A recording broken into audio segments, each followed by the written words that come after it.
Fatigue is estimated to cost employers more than $100 billion per year in lost productivity and accidents.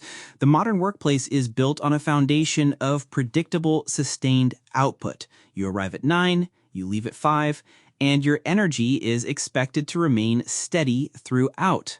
Today we are examining a piece from My Adrenal Life titled Work, Adrenal Insufficiency, and the Myth of Consistency, which challenges that entire framework. The article argues that for people with adrenal insufficiency, the expectation of uniform daily energy is not just unrealistic, it is fundamentally at odds with human physiology. Rachel, we are looking at a profound disconnect between corporate expectations and biological reality. The disconnect is severe, Jake. The article highlights how work environments operate on a factory model of human capacity. If you perform well on Tuesday, the baseline expectation is that you will perform identically on Wednesday. For someone with adrenal insufficiency, their body simply does not manufacture the hormones required to maintain that steady state. We're talking about a condition where the adrenal glands fail to produce adequate amounts of cortisol and sometimes aldosterone.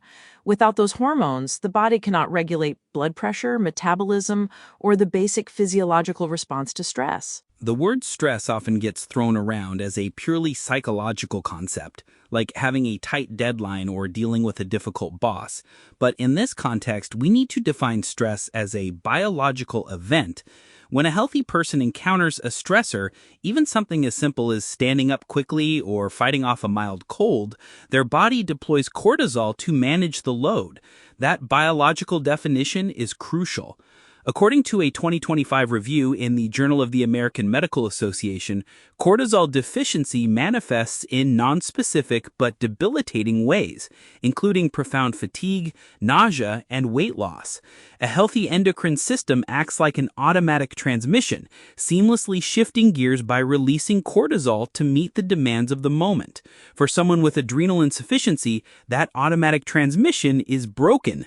They are driving a manual car, but they have to manually calculate and administer their hormone replacement through medication to match their activity level.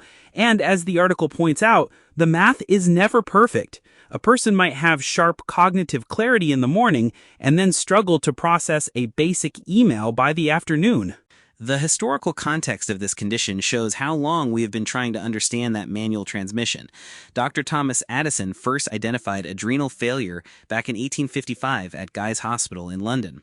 He was observing patients, many of whom were suffering from tuberculosis, and noticed a specific decline in their health characterized by weakness and a darkening of the skin. At the time, no one even understood what the adrenal glands did. Addison's monograph on the disease of the suprarenal capsules was a watershed moment in clinical endocrinology. Before his work, the medical community largely ignored those small glands sitting on top of the kidneys. He was the first to suggest they were essential for life. Today, tuberculosis is a rare cause of the condition in developed nations. Primary adrenal insufficiency, which we now often call Addison's disease in his honor, is mostly caused by an autoimmune process, where the body attacks its own adrenal tissue. But the landscape of the disease has shifted significantly.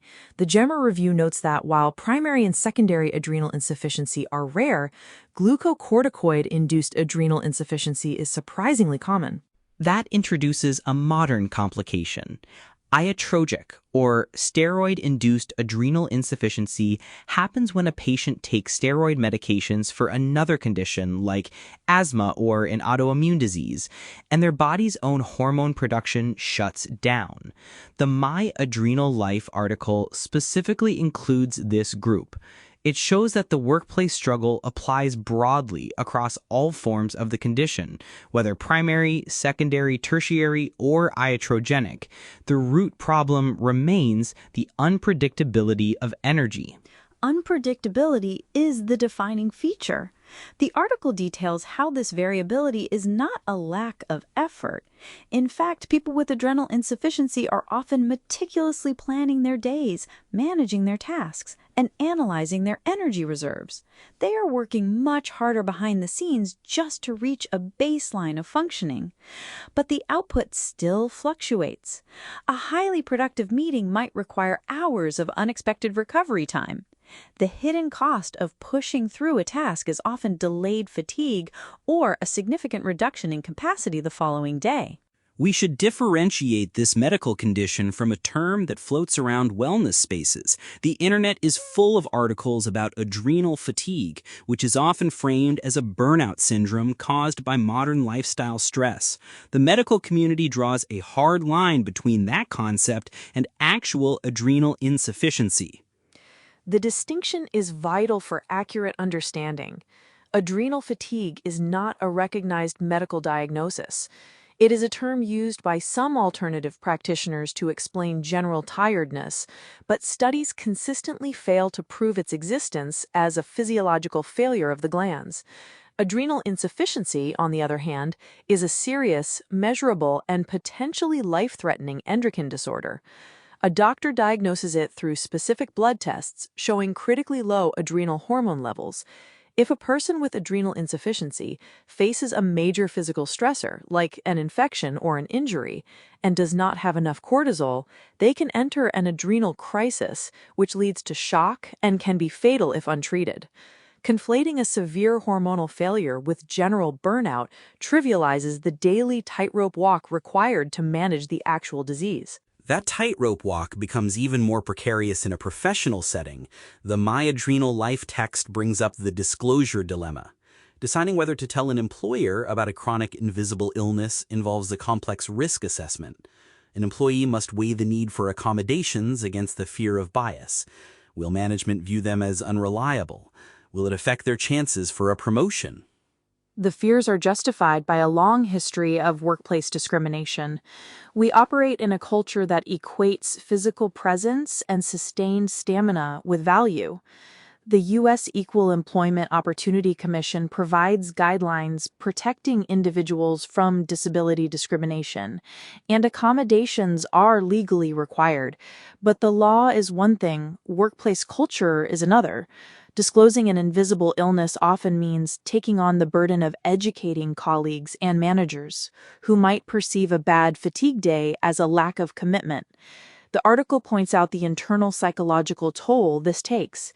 Employees internalize the pressure, telling themselves they should just push harder, which only exacerbates the physical symptoms. Let us look at the concept of redefining consistency. The article suggests shifting away from expecting the exact same output every day.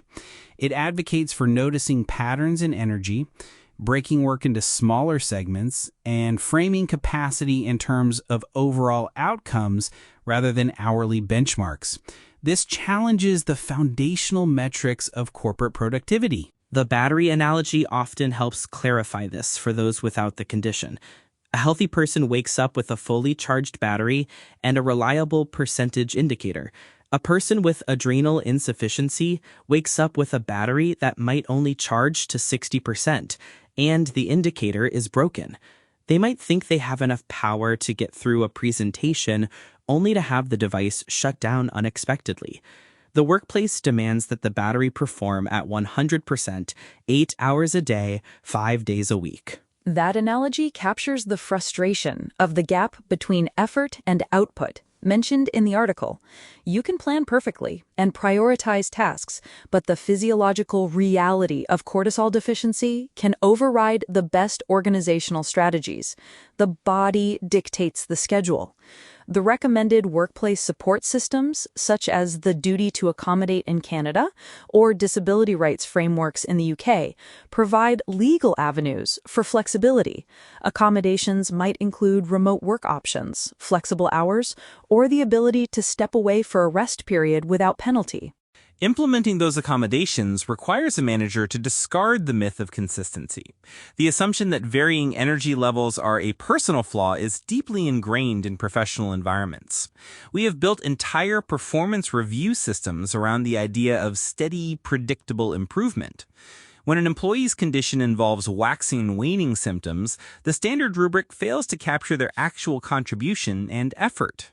The rigid performance rubric also ignores the resilience required to manage adrenal insufficiency. Employees navigating this condition develop exceptional skills in prioritization and energy management. They learn to identify their high-focus windows and tackle demanding tasks precisely when their biology allows it. The article's call for gentle empowerment asks individuals to separate their self-worth from their productivity. It is a radical concept in a society that constantly asks us what we do for a living before asking who we are. Separating identity from output is an uphill battle. The medical reality detailed by researchers like Vidya, Findling, and Bankos in their recent JAMA review underscores why this separation is necessary. They emphasize that all patients with adrenal insufficiency must be trained to increase their glucocorticoid dosing during illness or stress to prevent an adrenal crisis. The baseline treatment itself requires constant adjustment. If the medical protocol is inherently variable, expecting the patient's work output to be static is illogical. The medical management is a job in itself. Calculating stress doses for a minor cold or a stressful workplace event adds an invisible layer of labor to the person's day. When a colleague with adrenal insufficiency delivers a project on time, they have often managed a complex biochemical equation alongside their professional duties. Recognizing that dual effort changes how we view their reliability. They are not failing to be consistent. They are successfully managing a highly volatile condition while still participating in the workforce. The community reflection section of the My Adrenal Life article asks readers to share their own experiences of navigating work with changing energy. It highlights the value of shared narratives in breaking down the isolation of invisible illness. The simple validation that a person's experience does not fit neatly into the standard system provides immense psychological relief. Validation is a powerful tool. When individuals read that delayed fatigue or post-meeting exhaustion is a documented physiological response rather than a personal weakness, it shifts the internal narrative. They stop blaming themselves for the biological realities of cortisol deficiency. The burden of adaptation should not rest entirely on the individual. Organizations benefit from creating flexible structures that allow employees to contribute during their optimal windows, rather than forcing them into a rigid schedule that guarantees a crash. The conclusion that inconsistency is the condition, not the person, reframes the entire discussion. It demands a sophisticated understanding of human capacity from employers and society at large. The corporate factory model is overdue for an update that accounts for the actual spectrum of human health and biology. An updated model would recognize that outcomes are more important than the illusion of uniform effort. By accommodating conditions like adrenal insufficiency, workplaces inadvertently create better, more humane systems for everyone. Flexibility, outcome-based evaluation, and trust in employee self-management are principles that improve overall organizational health, regardless of a person's endocrine status. The myth of consistency serves no one when it ignores biology.